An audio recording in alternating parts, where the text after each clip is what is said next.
ఓం శ్రీ గణేశాయ నమః. ఓం శ్రీ మహాసరస్వత్యై నమః. ఓం శ్రీ సీతారామాభ్యో నమః. శుక్ల అంబరధరం విష్ణుం శశివర్ణం చతుర్భుజం ప్రసన్నవదనం ధ్యాయేత్ సర్వవిఘ్నోపశాంతయే. ఆపదాముపహర్తారం దాతారం సర్వసంపదాం లోకాభిరామం శ్రీరామం భూయో భూయో నమామ్యహం. రామాయ రామభద్రాయ రామచంద్రాయ వేదసే రఘునాథాయ నాథాయ సీతాయ పతయే నమః. జై శ్రీరామ్. అత్యంత రమణీయమైన అద్భుత సుందర కావ్యమైనటువంటి సుందరకాండ నిత్య పారాయణలో భాగంగా మనం ఈరోజు 33వ రోజుకు చేరుకున్నాము. ఈరోజు మనము 35వ సర్గము ప్రారంభించుకోబోతున్నాము. ఇందులో మనకు 1 నుంచి 90 వచనముల వరకు ఉంటుంది. కాబట్టి ఈరోజు మనం 45 వచనముల వరకు ఈరోజు పారాయణలో చూద్దాము. రేపు 46 నుంచి 90 వచనం వరకు పారాయణ చేసుకొని 35వ సర్గను పూర్తి చేసుకుందాము. ఈరోజు పారాయణలో భాగంగా ముందుగా మనకు సీత కోరికపై హనుమంతుడు శ్రీరాముని శరీర చిహ్నములను గుణములను వివరించుట, నరవానురుల మైత్రి విషయమును తెలిపి ఆమెకు విశ్వాసమును కలిగించుట గురించి ఈ సర్గంలో తెలుసుకోబోతున్నాము. ఈరోజు చాలా చాలా అద్భుతంగా ఉంటుంది. శ్రీరాముని యొక్క వర్ణన ఉంటుంది, చాలా అద్భుతంగా ఉంటుంది. చివరి వరకు స్కిప్ చేయకుండా 1కి 2 సార్లు జాగ్రత్తగా విని మైండ్లో పెట్టేసుకోండి. చాలా బాగుంటుంది ఈరోజు. జై శ్రీరామ్.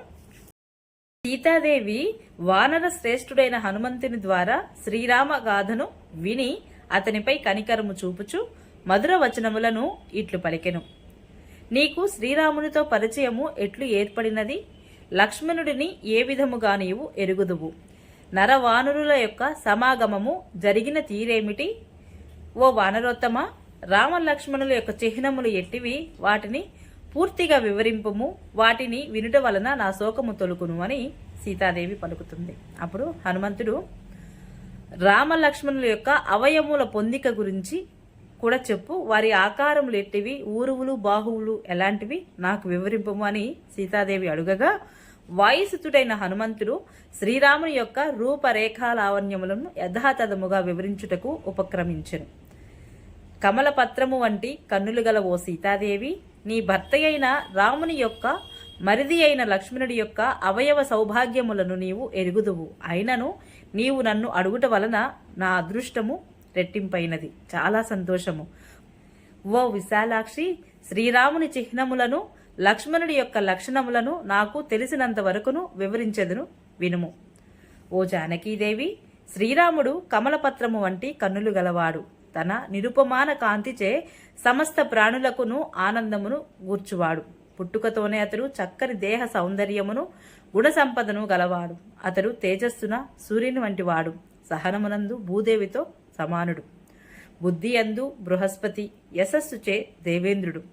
సర్వ ప్రాణులకును సంరక్షకుడు. విశేషముగా తనను ఆశ్రయించిన అంటే శరణుజొచ్చిన వారిని పరిరక్షించువాడు. లోకమునకు ఆదర్శప్రాయమైన తన ప్రవర్తన విషయమున జాగృతి కలవాడు. ధర్మరక్షకుడు.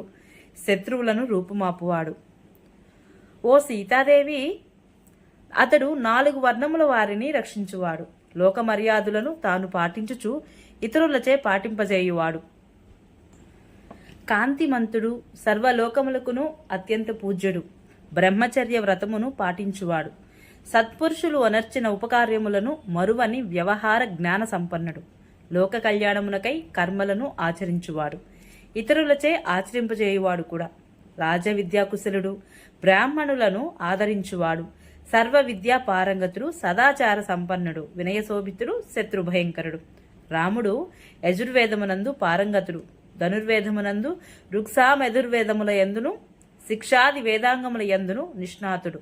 వేద పండితులచే పూజింపబడుచుండెడివాడు. ఓ సీతాదేవి, రాముడు విశాలములైన భుజములు, దీర్ఘములైన బాహువులు, శంఖము వంటి కంఠము గలవాడు. శుభప్రదమైన ముఖము కలవాడు. కండరములతో మూసుకొని పోయిన సంధి ఎముకలు కలవాడు. మనోహరములైన ఎర్రని కన్నులు గలవాడు. లోక విఖ్యాతుడు. అతడు దుందుబి ధ్వని వలె గంభీరమైన కంఠస్వరము గలవాడు. నిగనిగిలాడు శరీర ఛాయ కలవాడు. ప్రతాపశాలి. ఎక్కువ తక్కువలు లేకుండా పరిపుష్టములైన చక్కని అవయవములు గల మేఘశ్యామ వర్ణుడు శోభితుడు. వక్షస్థలము, మణికట్టు, పిడికిలి ఈ 3 స్థానములు దృఢముగా కలవాడు. ఇవి రాజలక్షణములు. దీర్ఘములైన కనుబొమ్మలు, బాహువులు, ముష్కములు గలవాడు. ఇవి సంపన్నుల యొక్క లక్షణములు.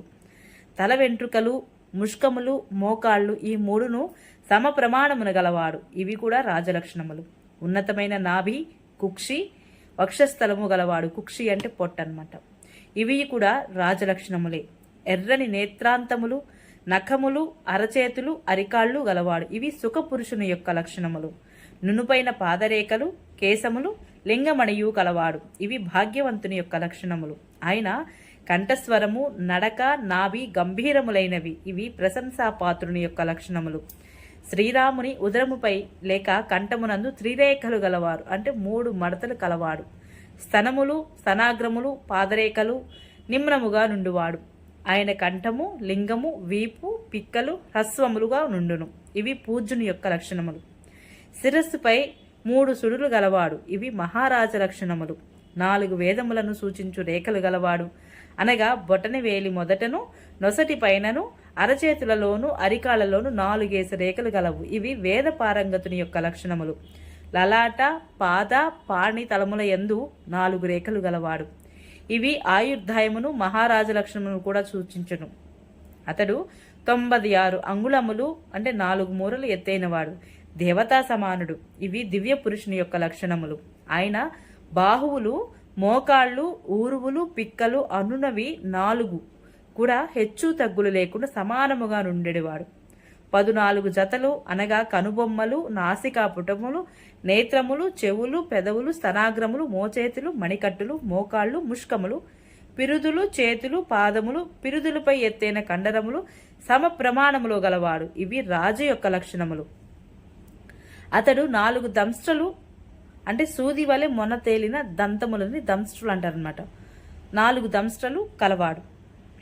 ఇవి 2 పలు వరుసల మధ్య గల 4 దంతములకును కూడా పక్కన ఉన్న 4 పండ్లకు దంస్ట్రలు అనే పేరు అనమాట.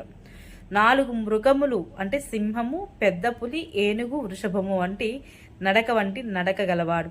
అందమైన పెదవులు, చుబుకము, నాసిక గలవాడు. ఇవి రాజలక్షణములు. ఓ దేవి, ఆ రాముడు నిగనిగలాడు నేత్రములను, పలువరుసలను, చర్మము, పాదములు, కేశములు కలవాడు. ఇవి సుఖపురుషుని యొక్క లక్షణములు. జానకి, ఆయన శరీరము, చేతివేళ్లు, కాలివేళ్లు, కరములు, నాసిక, నయనములు, కర్ణములు, ప్రజనము అను అష్టవంశములను తగిన ప్రమాణములు గలవాడు. శ్రీరాముడు పద్మముల వంటి ముఖము, నేత్రములు, నోరు, నాలుక, పెదవులు, దవడులు, స్తనములు, గోళ్ళు, హస్తములు, పాదములు గలవాడు. అతడు శ్రేష్టమైన శిరస్సును, లలాటము, చెవులు, కంఠము, వక్షము, హృదయము అన్నమాట. 4 మృగములు అంటే సింహము, పెద్ద పులి, ఏనుగు, వృషభము వంటి నడక గలవాడు. అందమైన పెదవులు, చుబుకము, నాసిక గలవాడు. ఇవి రాజలక్షణములు. ఓ దేవి, ఆ రాముడు నిగనిగలాడు నేత్రములను, పలువరుసలను, చర్మము, పాదములు, కేశములు కలవాడు. ఇవి సుఖపురుషుని యొక్క లక్షణములు. జానకి, ఆయన శరీరము, చేతివేళ్లు, కాలివేళ్లు, కరములు, నాసిక, నయనములు, కర్ణములు, ప్రజనము అను అష్టవంశములను తగిన ప్రమాణములు గలవాడు. శ్రీరాముడు పద్మముల వంటి ముఖము, నేత్రములు, నోరు, నాలుక, పెదవులు, దవడులు, స్తనములు, గోళ్ళు, హస్తములు, పాదములు గలవాడు. అతడు శ్రేష్టమైన శిరస్సును, లలాటము, చెవులు, కంఠము, వక్షము, హృదయము, నోరు, చేతులు, కాళ్ళు, వీపు అని 10 అవయవములు కలవాడు. ఆ శ్రీరాముని తేజస్సు, యశస్సు, సంపదలు సర్వలోక ప్రసిద్ధములు. పవిత్రములైన మాతృ, పితృ వంశములు గలవాడు.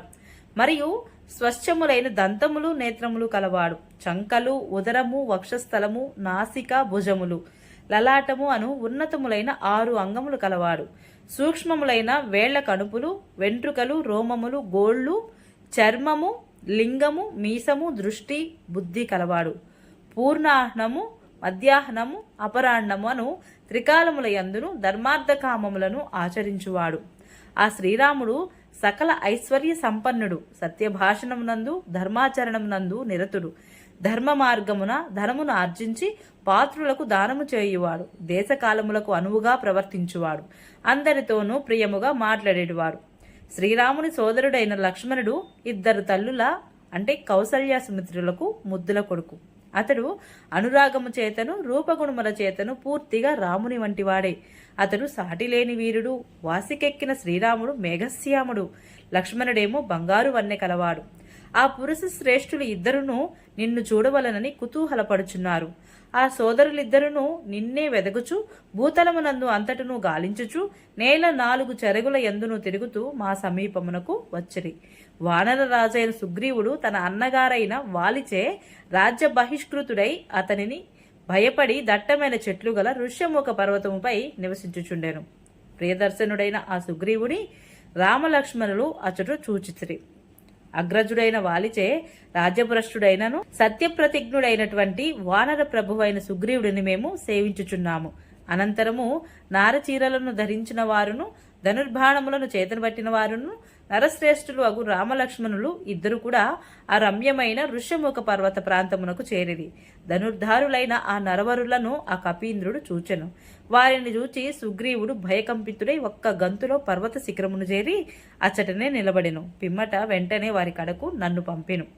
సుగ్రీవాజ్ఞను అనుసరించి నేను సర్వసమృద్ధులను చక్కని రూపరేఖలు కలవారును సద్గుణ సంపన్నులు అగు ఆ నరవరులను సమీపించి అంజలి ఘటించి నిలిచితిని. వారు నా వలన సుగ్రీవుని యొక్క యథార్థ వృత్తాంతమును తెలుసుకొని సంతోషపడిది. పిమ్మట వారిని నేను నా భుజములపై ఎక్కించుకొని ఆ పర్వత ప్రదేశమునకు చేర్చితిని. వారి వాస్తవ విశేషములను మహాత్ముడైన సుగ్రీవునకు నివేదించితిని.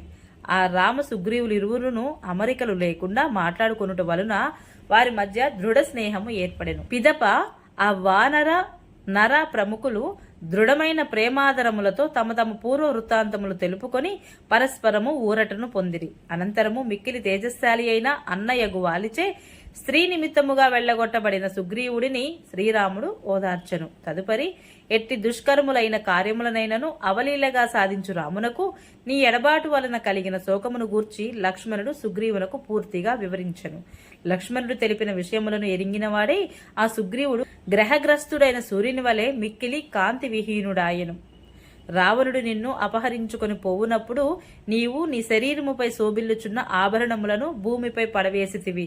వాటిని అన్నింటినీ వానర వీరులు తీసుకుని వచ్చి సంతోషముతో శ్రీరామునకు చూపిరి. కాని రావణుడు నిన్ను ఎత్తుకుపోయిన మార్గమును మాత్రము తెలుపలేకపోయిరి.